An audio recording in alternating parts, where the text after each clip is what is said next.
যে আয়াতের মাধ্যমে আল্লাহ পাক রব্বুল আলামিন আমাদেরকে সুসংবাদ দিয়েছেন। আল্লাহ পাক কি সুসংবাদ দিলেন? আল্লাহ পাক বলেন, আমার কোন বান্দা, আমার কোন বান্দী যদি শুধুমাত্র কেবলমাত্র দুইটা আমল করে, বিনিময় আমি আল্লাহ তাআলা ওই বান্দা বান্দীকে জান্নাতুল ফেরদাউস দান করব। বলেন সুবহানাল্লাহ।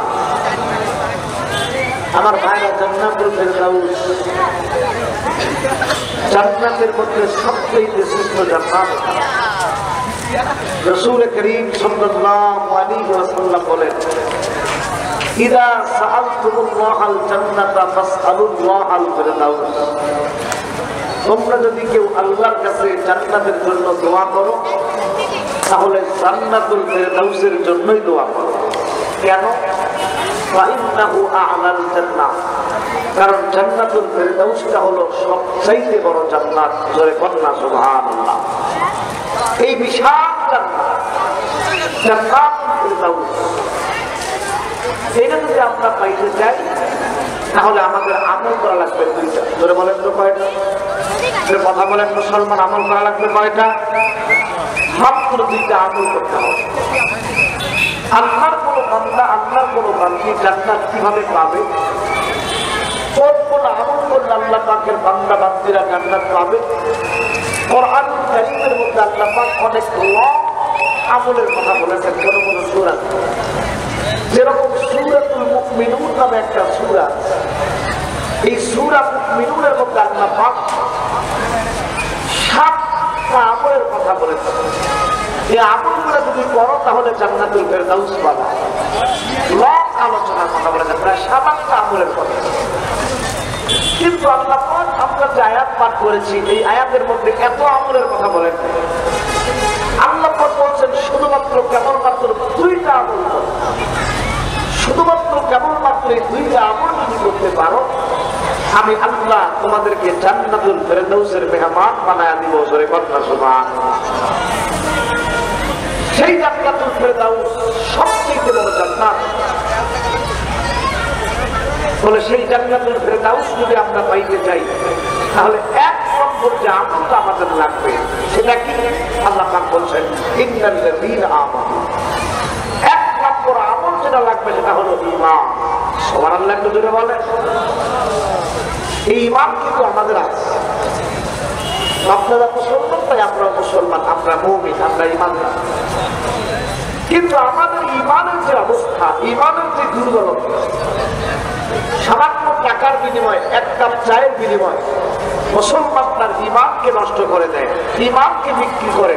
ধরে বলেন তো আছে না নাই? সামান্য এক কাপ চা, সামান্য কয়েকটা টাকা, সামান্য কিছু গুণৌগণ, এই সামান্য কিছু টাকা পয়সা লোভ লালসার মাধ্যমে ঈমান আপনার কোন জায়গায় যাচ্ছে, বাঙালি মুসলমানরা সেটা কোনো তাওয়াক্কা করে। ঈমান আনতে হবে সাহাবায়ে কেরামের মধ্যে। আল্লাহ পাক বলছেন, আমিনু কামা আমানান নাস। ঈমান আনো সাহাবায়ে কেরামরা যেরকম ভাবে ঈমান এনেছে। আমার ভাইরা, সাহাবায়ে কেরাম রাদিয়াল্লাহু তাআলা আনহুম কেমন ঈমানদার ছিলেন? কাফের বেঈমান না, সাহাবায়ে কেরাম রাদিয়াল্লাহু তাআলা আনহুমকে এত জুলুম করলো, এত নির্যাতন করলো, এত কষ্ট দিয়ে দিল, কিন্তু কোন সাহাবী জুলুম আর নির্যাতনের ভয়ে কখনো ঈমান তারা ছাড়ে নাই। বলে আমাদের জীবন যাবে, তারপরেও ঈমান ছাড়বো না। সুবহানাল্লাহ। ও মুসলমান, বুঝার জন্য আপনাদেরকে বলি হযরতে বেলালের কথা।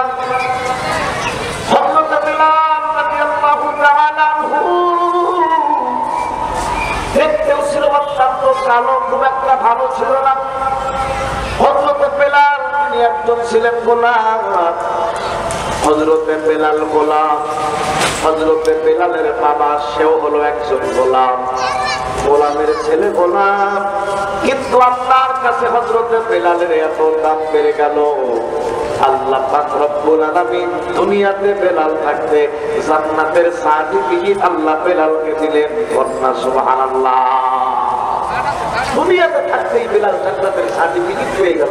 ও যুবক ভাইরা, তোমরা যেরকম যুবক, বেলাল কিন্তু একজন যুবক মানুষ ছিলেন।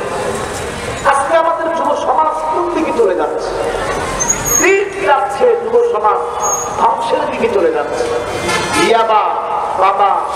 তিনি বিভিন্ন রকমের পেশাদারীয় দ্রব্যের মাধ্যমে মাদক আসক্ত হওয়ার কারণে আজকে যুব সমাজ ধ্বংসের দিকে চলে যাচ্ছে। কথা বলেন ঠিক ঠিক? যুব সমাজ আজকে ধ্বংসের দিকে চলে যাচ্ছে। এজন্য যুবক ভাইদেরকে বলি, আমি যুবকদেরকে নিয়ে প্রায় মাহফিলে কথা বলে থাকি, কারণ এই যুবকেরাই আগামী দিনের ভবিষ্যৎ। এমন কোন বিষয় নাই যে যুবকেরা পারে না, যুবকরা সব করতে পারে। ইসলামের অগ্রযাত্রা হয়েছে এই যুবকদের মাধ্যমে। সুবহানাল্লাহ জোরে বলেন। যুবক ভাইদেরকে বলছি, তোমাদের মতো একজন যুবক স্ত্রী হযরত বেলাল, এবং তার অবস্থা কেমন? হযরত বেলাল গোলাম ছিলেন, টাকা পয়সা কিছু ছিল না, কিন্তু ইমানের মতো দৌলত হযরত বেলাল রাদিয়াল্লাহু তাআলা মধ্যে ছিল। আল্লাহর কাছে টাকা পয়সার কোনো দাম নাই। ইন্নাল্লাহ লা ইয়ানজুরু ইলা সুওয়ারিকুম ওয়া আমওয়ালিকুম ওয়ালাকিন ইয়ানজুরু ইলা কুলুবিকুম ওয়া আ'মালিকুম। কার চেহারা কত সুন্দর, আল্লাহ এগুলি দেখেন না। কার সম্পদ কত বেশি, বলে আল্লাহ এগুলি দেখেন না। আল্লাহ পাক দেখেন তার অন্তর কত ভালো, তার আমল কত ভালো, তার আমল কত ভালো, ইমানের অবস্থা কত ভালো। আল্লাহর কাছে ওই বান্দার দাম কত বেশি। জোরে বান্দা সুবহানাল্লাহ। এই জন্য দুজনের ভাইদেরকে বলি, কথাগুলা দিনের কাছে দিয়ে বোঝার চেষ্টা করেন। হযরত বেলাল রাদিয়াল্লাহু তাআলা আনহুর ইমানের অবস্থা কেমন? হযরত বেলাল রাদিয়াল্লাহু তাআলা আনহু এমন ঈমানদার ছিলেন, হযরত বেলালকে উমাইয়া মারে আর ডাক দিয়া বলে, বেলাল এখনো সময় আছে, কালিমাটাকে ছাড়িয়ে দাও, তাহলে বেলাল তোমাকে ক্ষমা করে দেওয়া হবে, তোমাকে কোনো কষ্ট দেওয়া হবে না। হযরত বেলাল ডাক দিয়া বলে, উমাইয়া যেই ঈমান একবার বুকের মধ্যে ধারণ করেছি, জীবন চলে যাবে, তারপর ঈমান কখনো ছাড়বো না। জোরে বলনা সুবহানাল্লাহ। ও মুসলমান ঈমানদার, আল্লাহর গোলাম, এ পর্দার অন্তরালের মা, মাইকের আওয়াজ যাদের কান পর্যন্ত যায়, সবাইকে বলি বাবা কথাগুলা দিলের কান দিয়া বোঝার চেষ্টা করেন। হযরত বেলাল রাদিয়াল্লাহু তাআলা আনহু তাকে ওই উমাইয়া আবু জেহেল এত জোরে মারে, হযরত বেলাল রাদিয়াল্লাহু তাআলা আনহুকে মারতে মারতে একজন ক্লান্ত হয়ে যায়, আর একজন বেলালকে মারে। হযরত বেলাল শুধু বলে, আল্লাহু আহাদ, আল্লাহু আহাদ, আল্লাহু আহাদ। হযরত বেলাল বলে, আল্লাহ আহাদ। হযরত বেলাল এত জোরে জোরে আল্লাহু আহাদ, আল্লাহু আহাদ হযরত বেলাল বলতেছে। হযরত সিদ্দিক আকবর ওই পথ দিয়ে যখন যায়, হযরত আবু বকর ডাক দিয়া বলে, ভাই বেলাল এত জোরে আল্লাহু আহাদ, আল্লাহু আহাদ বলো, ও ভাই তুমি একটু আল্লাহর নামটা আস্তে নাও। আল্লাহর নাম যদি আস্তে নিতে পারো, তাহলে কাফের বেঈমানরা তোমাকে বেশি মারবে না, তোমাকে বেশি কষ্ট দেবে না। ও যশোরের মুসলমানরা কথাগুলা দিনের কান দিয়া বুঝো। হযরত বেলাল ডাক দিয়া বলে, ভাই আবু বকর, আল্লাহর নাম আপনি আমাকে আস্তে নিতে বলবেন না, কারণ ভাই আবু বকর ওই আল্লাহর নামে এত মজা, এত মজা।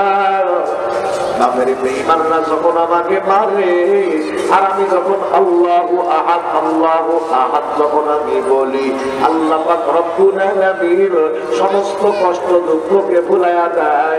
জোরে বলা যায় না সুবহানাল্লাহ। এ মুসলমান যুবক, আল্লাহর গোলাম, এ যশোরের মুসলমান যুবক, তুমি একজন যুবক, বেলাল একজন যুবক।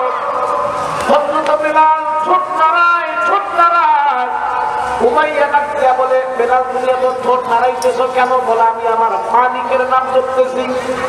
উমাইয়া ডাক দিয়া বলে, বেলাল তুমি আমাকে এত ভালোবাসো, এত মহব্বত করো, আগামীকাল থেকে তোমার কাজ আমি হালকা করে দিব বেলাল। বেলাল ডাক দিয়া বলে, উমাইয়া আপনি কেন আমার কাজ আগামীকাল থেকে হালকা করে দিবেন? উমাইয়া ডাক দিয়া বলে, বেলাল তুমি আমাকে এত মহব্বত করো কেন, এত ভালোবাসো কেন? হযরত বেলাল বলে, উমাইয়া কেমনে তোমাকে মহব্বত করলাম, কেমনে তোমাকে